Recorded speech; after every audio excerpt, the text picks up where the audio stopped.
قل هذه سبيلي أدعو إلى الله على بصيرة أنا ومن اتبعني وسبحان الله وما أنا من المشركين.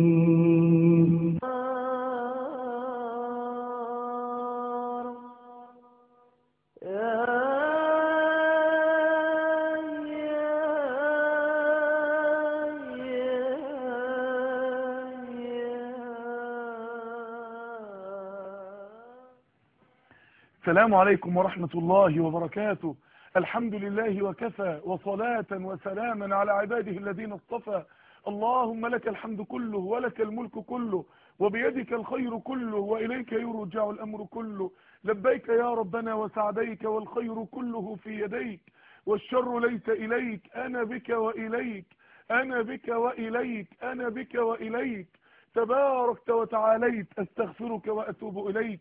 اللهم صل على حبيب قلوبنا وطبيب قلوبنا وشفيعنا يوم العرض عليك، محمد صلى الله عليه وسلم، في الأولين والآخرين والملأ الأعلى إلى يوم الدين، عدد قطر الأمطار وعدد ورق الأشجار وعدد مكاييل البحار وعدد ما أظلم عليه الليل وأضاء عليه النهار. ثم أما بعد، قال تعالى: إن الذين أجرموا كانوا من الذين آمنوا يضحكون وإذا مروا بهم يتغامزون وإذا انقلبوا إلى أهلهم انقلبوا فكهين وإذا رأوهم قالوا إن هؤلاء لضالون وما أرسلوا عليهم حافظين. فاليوم الذين آمنوا من الكفار يضحكون على الأرائك ينظرون هل ثوب الكفار ما كانوا يفعلون. نعم يا رب، ثوب الكفار ما كانوا يفعلون. ظهر في الفترة الأخيرة يا إخواني مسلسل مدعوم بإنتاج ضخم جدا وظهر في معظم القنوات، اسمه مسلسل الجماعة. اسمه مسلسل الجماعة. ظهر هذا المسلسل بهذا الإنتاج وهذا الشوه الكبير جدا اللي طلع بيه، ونفاجأ ويلا الفزع ان المسلسل ده بيحارب رموز من رموز الدعوة الإسلامية، بيحارب الشيخ حسن البنا رحمه الله، الشيخ الشهيد حسن البنا، وبيحارب النقاب وبيحارب السنة وبيحارب الالتزام وبيحارب الملتزمين. لما بدأت تتعرف على المسلسل يا اخواني الواحد فزع، الواحد اترعب. واحدة متبرجة جدا وبتتكلم عن النقاب، بتقول النقاب ده عادات بدوية، وواحد بيكلم واحدة متبرجة بيقول لها المصيبة الكبيرة في مجتمعنا ان بقى في ناس بتقدم الدين على الوطن، والمفروض الوطن يبقى قبل الدين. قبل الدين؟ قبل الجنة والنار؟ قبل ربنا سبحانه وتعالى؟ قبل ملك الكون كله؟ من المشاهد المفزعه اللي فيه ان الخادمه لبست نقاب. ايش معنى الخادمه؟ لا مش الخادمه، ده الفقير والغني. اجمل بنات في مصر والوطن العربي هم اللي لابسين نقاب، اعلى بنات شهادات. كان نص النقاب اللي في الجامعه كله كان خارج من كليه الطب عندنا. اعلى شهادات، اعلى بنات مثقفه هم اللي لابسين نقاب، اغنى بنات هم اللي لابسين نقاب لوجه الله سبحانه وتعالى، والفقيره والغنيه وكله، لان كله عبيد لله سبحانه وتعالى. وبعد كده لما الخادمه خلعت النقاب وراحت بشعرها بقى، فبيقولوا لها مين الشيخ المستنير اللي عرفك الدين؟ الشيخ المستنير ده اللي كشف شعرها دي الرسول عليه الصلاه والسلام قال العنوهن فانهن ملعونات. الشيخ المستنير. الحقيقه يا اخواني لما لقيت المسلسل ده بالمنظر كده انا فزعت، انا اترعبت يا جماعه، اترعبت على دين الناس، اترعبت على الاسلام، ان الوضع ده يبقى وصلنا له. وصلنا ان الدين والسنه ولبس امهات المؤمنين بيتشتم للدرجه دي. قلت لا، ده مش حرب على الاخوان، ده حرب على الاسلام، ده حرب على السنه، ده حرب على امهات المؤمنين، ده حرب على رموزنا، ده حرب على رسول الله صلى الله عليه وسلم. اخواني الدين النصيحة، الدين النصيحة. العلمانية بتكشف وجهها القذر في المسلسل ده، العلمانية بتكشف وجهها العفن في المسلسل ده. العلمانية جابت ممثلين ما هماش عارفين اصلا هم بيقولوا ايه، معظمهم مش عارف اصلا ايه القضية، وخلتهم يقولوا كلماتها في وسط مشاهد. العلمانية هو ده طريقها دايما، انها تخوف الناس، تخوف الناس من الختان، ختان الاناث. واحدة في عملية ختان البنج ماتت بسبب البنج، الحقوا الختان بيموت. يا جماعة هو انتم مصممين تلبسوا السنة قضية؟ واحد النقاب، يخوفوا الناس من النقاب. واحد لبس نقاب وعمل جريمة، هو لو واحد قتل واحد بسكينة نحرم السكاكين ولا نعالج القضية؟ يخوفوا الناس من شرع ربنا وحكم ربنا، يخوفوا الناس من الالتزام والملتزمين والدين. ابو طالب يا جماعة لما خاف راح مصيره. ابو طالب لما خوفوه من رسول الله صلى الله عليه وسلم وخاف راح مصيره. هيخوفونا من ديننا؟ هيخوفوكم من ربنا؟ ما هم بأمة أحمد لا والذي فطر السماء، ما هم بأمة خير خلق الله بدءا وانتهاء. إني أحار بهؤلاء، أحار نهجا وانتماء. دول تبع مين؟ دول بيشتغلوا لمصلحة مين؟ لمصلحة مين النقاب يشتم كل هذا الشتم؟ لمصلحة مين سنة الرسول عليه الصلاة والسلام يستهزأ بيها؟ إنما احنا مش هنسكت على ديننا. إذا كانوا هم على هذه الأفعال الفاجرة ما خافوش وما سكتوش ودافعوا عن مبادئهم وعن فكرهم العافل، احنا هنخاف ان احنا ندافع عن فكرنا؟ إخواني في الله، حلقة الليلة هم العدو فاحذرهم. حلقة الليلة رسائل. اول رساله ببعتها للي عملوا المسلسل ده، للي عملوا مسلسل الجماعه ده، هم للي انتجوا واللي اخرجوا واللي صوروه واللي عملوا المكياج والدوبلاج والمكساج والمونتيرو والمكساج واللي عملوا واللي مثلوه والكومبارس والستايلست وكل اللي اشتغلوا في المسلسل ده من اوله لاخره. المسلسل ده يا جماعه، المسلسل ده ببعت رساله لكل واحد حارب دين ربنا من خلاله، لكل واحده حاربت سنه رسول الله صلى الله عليه وسلم من خلاله. بقول لهم: واحد، من عادى لي وليا فقد آذنته بالحرب. انتوا بتعادوا مين؟ بتعادوا حسن البنا؟ بتعادوا من حسن البنا يا جماعه؟ ما هوش رمز من رموز طائفه معينه او جماعه. حسن البنا ده رمز للملتزمين كلهم. حسن البنا ده بطل من ابطال الدعوه الاسلاميه اللي كلنا ثمره من ثمار دعوته، حسن البنا. بتعادوا من عادى لي وليا، بتعادوا المنقبات، بتعادوا الملتزمين، بتعادوا رسول الله عليه الصلاه والسلام، بتعادوا المتدينين. من عادى لي وليا فقد آذنته بالحرب. تعرفوا سهام الملك هتجيلكوا فين؟ تعرفوا سهام الملك لما هتصيب كل واحد منكم ليه؟ قال رسول الله صلى الله عليه وسلم: من ضار مسلما اضر الله به. ربنا هيضره في ايه؟ في دينه، في دنيته، في رزقه، في ولاده. ما تعرفش لهم في الدنيا خزي ولهم في الآخرة عذاب عظيم. ما تعرفش العذاب هيجي فين. ربنا بيقول: وإن لك موعدا لن تخلفه. انتوا لكم موعد لن تخلفوه. يا كل واحد حاربت الإسلام، يا كل واحد حاربت الدين، يا كل واحد كتبت بإيدك كلام ضد رب العالمين اللي يسبح الرعد بحمده والملائكة من خيفته وهم يجادلون في الله وهو شديد المحال. بتحاربوا مين وهتقفوا قدام مين؟ قدام ربنا. طب شوفوا لما تحاربوا ربنا ويجي يقول لك احنا ما كانش قصدنا.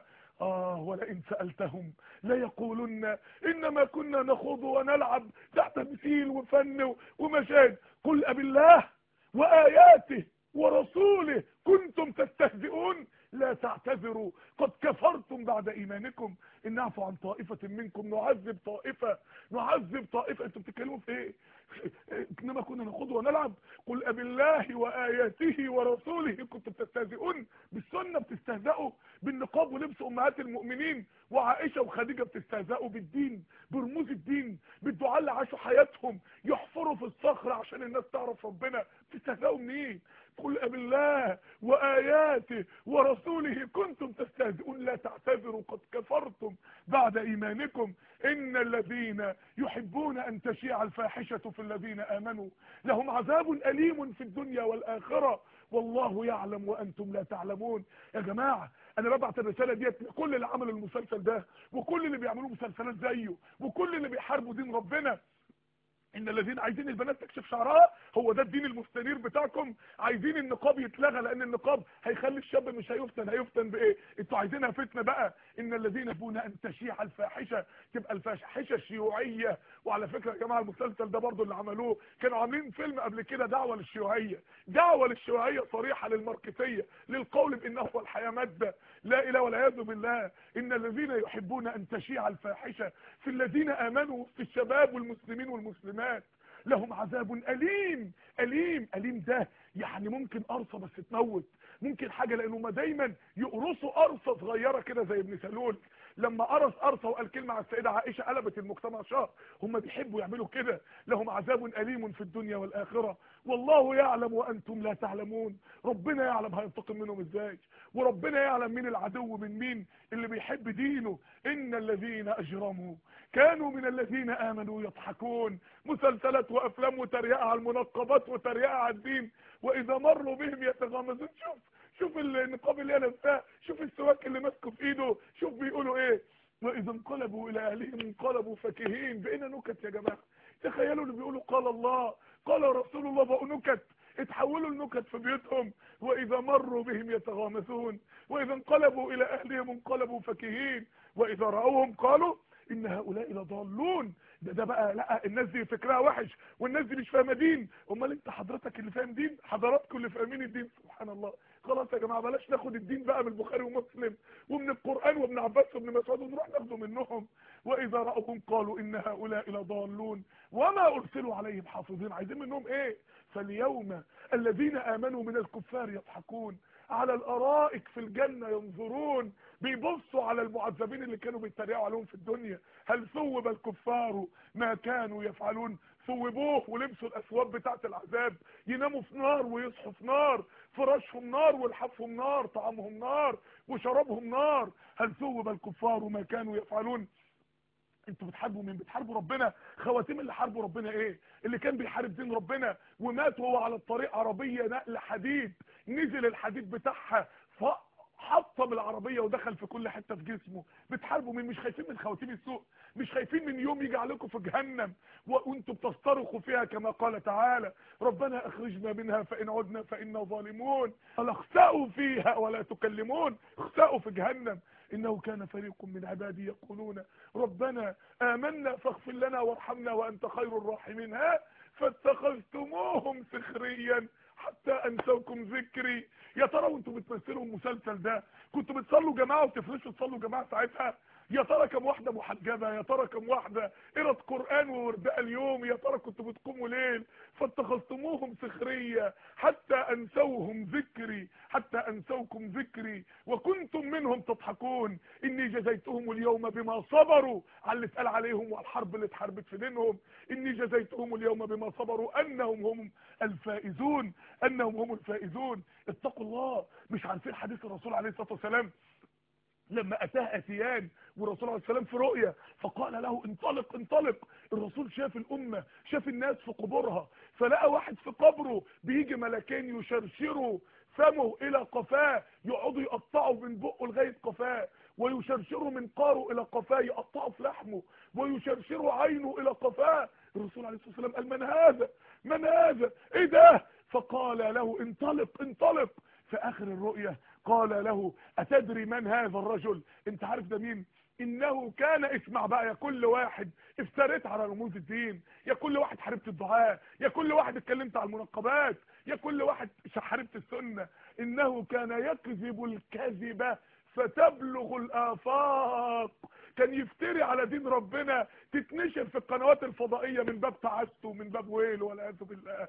ده عاقبه اللي كذب على واحده، عمل اشاعه على حد في دنيا، امال يطلع اشاعه على الدين يبقى ايه؟ ان اياكم والكذب فان الكذب يهدي للفجور وان الفجور يهدي للنار وان العبد ليكذب ويتحرى الكذب حتى يكتب عند الله كذابا. بتكذبوا على ربنا، بتكذبوا على رسول الله، بتكذبوا على الاسلام، بتكذبوا على القرآن. يا ويل كل واحد كذب على ربنا سبحانه وتعالى. وقد مكروا مكرهم وعند الله مكرهم وان كان مكرهم لتزول منه الجبال. اسمعوا يا كل واحد شارك في المسلسل ده، اسمعوا قول الله ومكروا مكرا، عايزين يحطموا الدين، ومكرنا مكرا وهم لا يشعرون. وهم بيمثلوا مش حاسين باللي هيحصل لهم. فانظر كيف كان عاقبة مكرهم، مش عاقبة مكرنا، هم اللي هيدمروا نفسهم بايديهم. فانظر كيف كان عاقبة مكرهم أنا دمرناهم. الله بيقول انا هدمركم، الله بيقول انا هنسفكم. الله مين اللي يثبت امام حرب الله سبحانه وتعالى؟ مين؟ كما قال تعالى فلما اسفونا انتقمنا منهم، لما اغضبونا انتقمنا منهم. قال تعالى واذا قيل لهم لا تفسدوا في الارض، انتوا بتتريقوا على السنه والدين ليه؟ قالوا انما نحن مصلحون. شعار العلمانيين انما نحن مصلحون، والتنوير والكلام الفارغ بتاعهم ده هو كله انما نحن مصلحون. الا انهم هم المفسدون ولكن لا يشعرون. طب ربنا قال ليه ولكن لا يشعرون مع المفسدون؟ لما يكون واحد في البيت مفسد يقعد يبوظ كل حاجه يقولوا له انت ما عندكش دم. لا يشعرون، مش حاسين، مش حاسين ان الارض بتستجير منهم، مش حاسين، مش هيشعروا غير لما ينزل عقوبه الله سبحانه وتعالى عليهم. ما هم بأمة احمد لا والذي فطر السماء، ما هم بأمة خير خلق الله بدءا وانتهاء، ما هم بأمة من على الافلاك قد ركب لواء. لم يفقهوا سعدا ولا أمت ركائبهم حراء، لم يفقهوا سعدا ولا أمت ركائبهم حراء. إني أحار بهؤلاء، أحار نهجا